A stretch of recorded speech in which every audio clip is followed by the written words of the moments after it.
Bienvenidos a Conversando desde la Terraza, el espacio destinado para hablar con los autores de los libros de Ediciones Acatlán, mismos que se pueden encontrar en la librería Acatlán.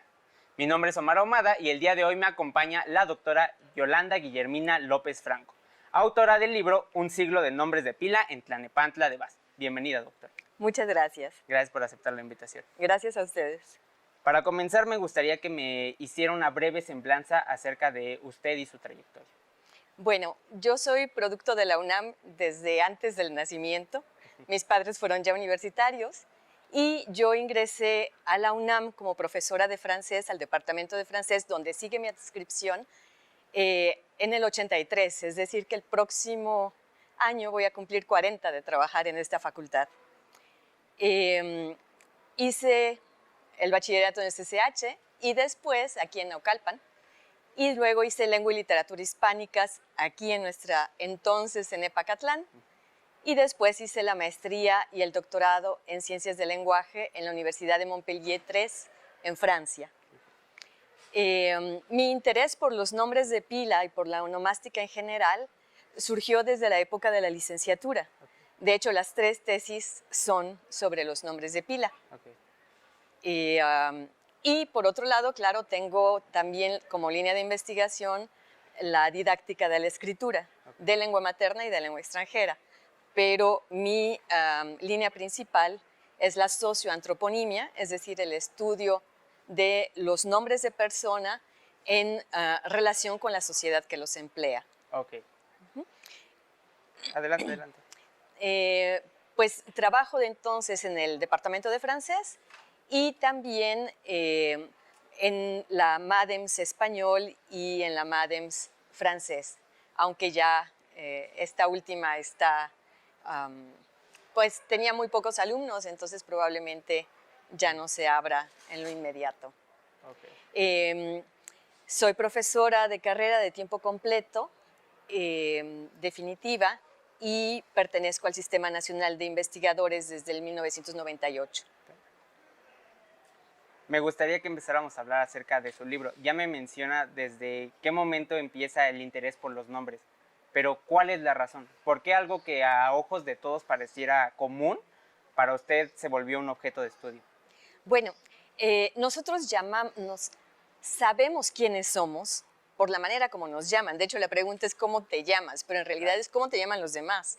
Entonces, el nombre de pila es una parte integrante de la identidad personal, pero también de la identidad social, colectiva. Puede manifestar en cierto momento una posición política, por ejemplo.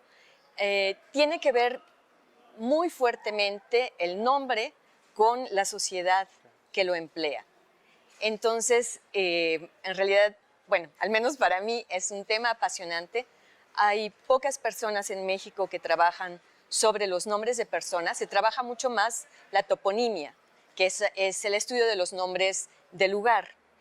Y hay una razón clara para esto. Nuestro territorio está sembrado de nombres de origen prehispánico o colonial y generalmente combinan ambas cosas, ¿no? Se fundaban los poblados con la advocación a un santo cristiano, claro, y se conservaba el nombre prehispánico. Entonces es lógico que siendo una parte patrimonial tan importante las lenguas originarias en México, pues se haya estudiado mucho más la toponimia, claro, que el estudio de los nombres de persona. Yo me intereso por en el siglo XX hasta el momento actual, okay, pero es cierto que estos estudios arrancan desde la época de los griegos, ¿no? Y de todos los nombres de persona me centro en los nombres de pila, sí, que este nombre, es decir, esta denominación de nombres de pila era pertinente cuando la religión católica cristiana era la única en presencia. Entonces, el nombre se otorgaba en la pila bautismal, por eso nombres de pila. Pero ahora hay otras religiones en presencia, hay mucha gente que se declara agnóstica, sí, entonces ya no es tan pertinente esta designación de nombre de pila y hay todo un debate en torno al término. Claro. incluso en el nombre está mi siguiente pregunta. ¿Por qué razón la región de estudio fue Tlalnepantla de Vaz? ¿Qué relevancia puede tener este municipio? Bueno, es uno de los municipios como Naucalpan, de los más grandes del país, que sufrió una transformación muy grande en el siglo XX. Pasó de ser una villa a una ciudad y es un municipio colindante con la Ciudad de México. Entonces, es un poco el reflejo de lo que pasa en la Ciudad de México. No es tan, en la época en que se hizo el estudio, no era tan sencillo acceder a los libros de actas de nacimiento del registro civil en la Ciudad de México, y para tener acceso en Tlalnepantla de Vaz hubo que solicitar una autorización especial al registro civil del Estado de México. El corpus con el que se trabajó fue una muestra de las actas de nacimiento del registro civil desde 1901 hasta el año 2000. Y se hicieron cortes sincrónicos, se tomaron muestras según el 10% de los nacimientos registrados en ese año, con igual número de varones que de mujeres, aunque en los primeros 30 años se hizo a exhaustividad prácticamente, ¿no? O sea, colectaron todas las actas sin muestrear. Es un municipio que está, decíamos, colindante con la Ciudad de México. Entonces, al producirse todos los cambios tan acelerados que hubo a lo largo del siglo XX y que sigue habiendo, se vieron reflejados también en la historia de Tlalnepantla. Es por eso que nos pareció un lugar cercano a la FES Acatlán, que no ha sido estudiado o no había sido estudiado hasta ese momento, y nos parecía relevante. Como decía hace un rato, hay muy pocas personas, muy pocos estudios sobre los nombres de pila en México.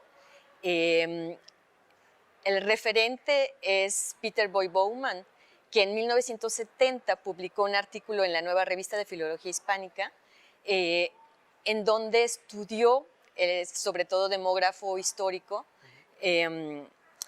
una muestra de las partidas de bautizo, ahí sí eran los bautizos, desde los primeros años de la colonia, 1540 y algo, hasta 1950. Entonces, él estudió la evolución en esa muestra y es como el único referente que hay, así con esa envergadura, con esa seriedad de un estudio científico para los nombres de pila. Ahora bien, a partir de 2007, que surgió la Ley de Protección de Datos Personales en posesión de sujetos obligados, ya no es posible consultar los libros de nacimiento, inclusive para los investigadores. Entonces, ahora los estudios más recientes que he estado haciendo son a partir de las partidas de bautizo que están, digamos que en el dominio público, a través de un sitio de la Iglesia de los Santos de los Últimos Días, que han registrado en todo el mundo una gran cantidad de nómina en general, ¿no? O sea, partidas de bautizo, actas de nacimiento, listas de barcos, o sea, todo lo que se le ocurra a uno. Para ellos, también son conocidos como los mormones. Ellos tienen la idea de que se puede salvar a los ancestros hacia atrás, y entonces tratan de reconstruir los árboles genealógicos hasta donde se pueda. Y es ahora la fuente con la que trabajo. También se puede hacer a través de registros parroquiales, pero con lo de la ley de protección de datos ya no es como solía ser, ¿no? Entonces, y este estudio sí está hecho a partir de las actas de nacimiento del registro civil. Ah, ok, perfecto. Hay un tema que me llama mucho la atención dentro del libro, y es esta mezcla de lenguas, si se le puede llamar. Menciona las lenguas de sustrato, lenguas extranjeras. ¿Qué tanto representa esta mezcla cultural a la hora de este proceso de nombrar a los individuos dentro del municipio? Bueno, con cierta frecuencia se tiene la idea de que los medios masivos de comunicación y ahora Internet tienen una gran influencia en la elección de los nombres de pila. se habla mucho, por ejemplo, de la influencia de las telenovelas o de las series norteamericanas, etcétera. No es tan directa la influencia. El grueso de los nombres de pila en uso es patrimonial del español y hay muy pocos nombres indígenas de lenguas originarias, pues, que sobre todo empezaron a tener un poco más de auge a partir de los 70s, en donde hubo todo un movimiento social de reivindicación de los orígenes, de el orgullo de tener un pasado prehispánico, de tener lenguas originarias y pueblos originarios hasta el momento. Entonces, a partir de allí empezaron a ponerse ciertos nombres emblemáticos y luego, a partir de los 80s, hay una cuestión de moda. Hay dos modelos de atribución en los nombres de pila que son, digamos, de donde se nutre la atribución de los nombres de pila. Uno es el modelo tradicional, que está compuesto por los nombres del santoral, que el libro de referencia, el calendario del más antiguo Galván, claro. Y la otra parte de ese modelo tradicional es la transmisión intergeneracional. En los años 60 era mucho de los padres a los hijos, pero también fue de los abuelos a los nietos, a veces de los colaterales. Ese es el modelo tradicional, el calendario y la transmisión intergeneracional. Y el otro modelo de atribución es el modelo de la moda como fenómeno social.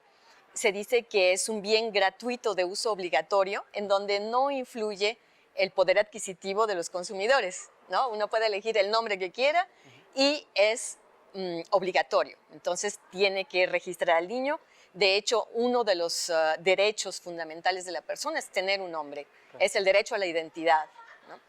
Entonces, como les decía, el grueso de los nombres en uso son nombres en español. Hasta apenas el año antepasado, en 2000, durante la plena pandemia, hubo los primeros datos oficiales del INEGI sobre los nombres de pila. En muchos países del mundo hay sitios especializados de los institutos de geografía, de estadística nacionales, donde se da la estadística de los nombres más atribuidos, incluso por regiones, por ciudades, por municipios. En México no había nada de eso. Apenas en 2020 se sacaron los primeros datos de los nombres atribuidos de 2017 a 2020. Okay. Y si uno ve la lista de los 10 nombres más atribuidos, tanto femeninos como masculinos, todos son en español, salvo en los masculinos, y es el último lugar, que es, si no me equivoco, Christian, que puede ser, bueno, normalmente viene del inglés, pero también es la misma forma escrita en francés, y de hecho, como es un nombre bíblico, ¿no? Bueno, relativo al cristianismo, ¿no? Como Cristina, que es cristiana, Christian, Christopher era Cristóbal, ¿no? Entonces, pues no es un nombre ajeno totalmente. En lugar de que sea Cristóbal o Cristiano, como Cristiano Ronaldo, ¿no? Es Christian en inglés, que se puso de moda en ciertas épocas, ¿no? Okay. Y de nombres extranjeros, bueno, es cierto que el inglés y un poco menos el francés tienen mucha, es decir, de los préstamos de nombres en lengua extranjera, el mayor número está en inglés y en francés, pero me encontré en el estudio que hay 19 lenguas distintas, o sea, no es exclusivamente el inglés y el francés, y no son nombres que salgan directamente de los medios, ¿no? Por ejemplo, en el 1970, cuando fue el Mundial de Fútbol aquí en México, que fue la etapa de gloria de Pelé, bueno, me encontré un niño que se llama Edson, y es de suponer que sería en honor a Pelé, ¿no?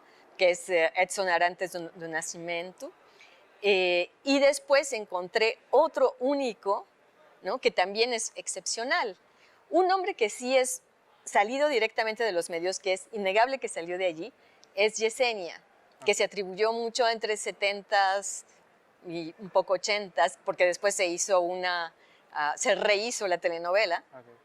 Yesenia es un nombre inventado, creado para la historia, Entonces ese sí es muy claro que salió de los medios masivos. Ok. Pero además las niñas que se llaman, bueno, ahora ya no son niñas, que recibieron el nombre de Yesenia, quedaron como marcadas en esa época, ¿no? Uno sabe más o menos qué edad tienen por el nombre que lleva, ¿no? Entonces sí es una cuestión social, sociolingüística, sociohistórica, la que tiene que ver con los nombres de pila. Ah, entiendo. Quizá para usted y para algunos colegas resulte sencillo diferenciar entre un nombre simple, uno compuesto y uno múltiple, pero por favor para nosotros y para la audiencia podría explicarnos qué diferencia y si existe algún significado más allá del solo nombrar al individuo. Bueno, esta es una clasificación más bien morfosintáctica, ¿no? O sea, un nombre simple es un nombre único, alguien que lleva un solo nombre en el acta de nacimiento. Con mucha frecuencia, sobre todo en el año 60 y en esa década, la atribución de los nombres compuestos fue muy amplia. Nombres que consideramos clásicos, ¿no? por ser advocaciones de la Virgen, por ejemplo, ¿no? María de los Ángeles, María del Carmen, María del Refugio, muchos nombres de ese tipo, son nombres compuestos porque son una unidad léxica, es un solo nombre. José Luis es un solo nombre, Miguel Ángel es un solo nombre. Mientras que, sobre todo a partir de los 80s, se empezaron a atribuir dos nombres, a veces más, a veces tres, por ejemplo, que no forman una unidad, que son nombres distintos, pero que están yuxtapuestos. Eso es lo que yo llamo un nombre múltiple, aunque sea múltiple de dos, no solamente dos. Pero bueno, por ejemplo, en mi caso, yo soy Yolanda Guillermina, no es María Luisa, no es, no sé, María Fernanda, ¿no? Que forman una unidad, sino que son dos nombres distintos y allí tuvo que ver con la transmisión intergeneracional, que era el modelo, parte del modelo tradicional en boga en la época en que yo nací, ¿no? Entonces mi padre es Guillermo, mi madre es Yolanda, y yo iba a ser hija única, entonces me pusieron los dos, Yolanda Guillermina, pero no son una unidad, entonces son dos nombres yuxtapuestos. Eso es un nombre múltiple. Y un nombre simple, bueno, es nada más, por ejemplo, Jimena.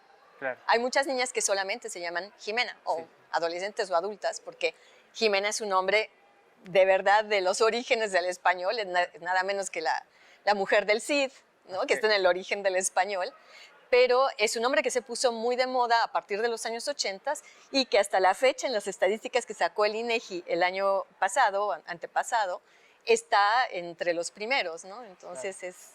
Y si hay un significado más allá del nombrar, sí, un significado sobre todo desde el punto de vista social. Ya la antropología, como antropólogos como Claude Lévi-Strauss, por ejemplo, mencionaba que el nombre es un clasificador social. Entonces, ciertas sociedades ponen determinados nombres en ciertas épocas. Todavía hasta los años 50, pero sobre todo hasta principios del siglo XX, ¿no? La idea era admitir al recién nacido en la comunidad de creyentes, en la comunidad cristiana. Entonces no importaba que todo el mundo se llamara Juan o que todo el mundo se llamara María. De hecho, siempre se decía que las mujeres tenían que llamarse María y tal vez otra cosa, y los hombres José y tal vez otra cosa, ¿no? La idea era acoger al recién nacido en la comunidad católica cristiana. Pero como van cambiando las representaciones colectivas, los imaginarios lingüísticos de la comunidad hablante, de los padres, van surgiendo otros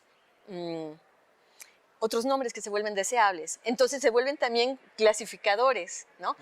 Hace poco vimos unos memes desafortunados de cuando subió AMLO al poder, ¿no? Andrés Manuel López Obrador, en donde se veía, o creo que fue posterior, cuando las elecciones en que se veía de un lado los nombres populares, connotados populares, y los nombres connotados de la gente con estudios, la gente rica, etcétera.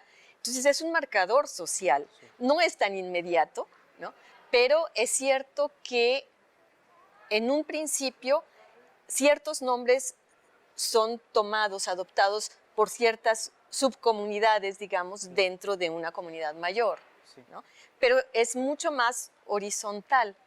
En Francia, por ejemplo, donde también hice un estudio similar a lo largo del siglo XX, es muy clara esta evolución, ¿no? Como hasta los años 30 era el modelo cristiano católico. A partir de allí, y sobre todo a partir de la Segunda Guerra Mundial, hay un intercambio de población muy grande por los desplazados por la guerra, por las tropas que fueron a combatir ya desde la Primera Guerra Mundial. Sí. Entonces los nombres empezaron a moverse, a cambiar, ¿no? Alguien escuchaba un nombre que le parecía atractivo y lo ponía en su comunidad de origen, pero podía ser un nombre muy alejado de la tradición local, ¿no? Por ejemplo. Y después, sobre todo, mencionaba a partir de los años 70, 80, tanto en Francia como en México, es más el modelo de la moda y los nombres duran menos tiempo. O sea, el ciclo de un nombre es como una campana de Gauss. Llega un momento en que culmina, en que se vuelve un nombre de moda, que puede ser entre el 2% o más de la población de niños de ese año, y luego hay un descenso relativamente rápido, depende de la altura que haya alcanzado. Claro. Si es 5%, 7%, entonces la caída es muy rápida, porque como decimos en México, se chotea, o sea, todo el mundo se llama igual. Entonces cae, como quien dice, de la gracia de la sociedad que está poniendo nombres en ese momento. Okay. Ahora, uno piensa que uno atribuye el nombre por gusto personal, porque es un nombre que nos gusta, que con la pareja discutimos, etcétera.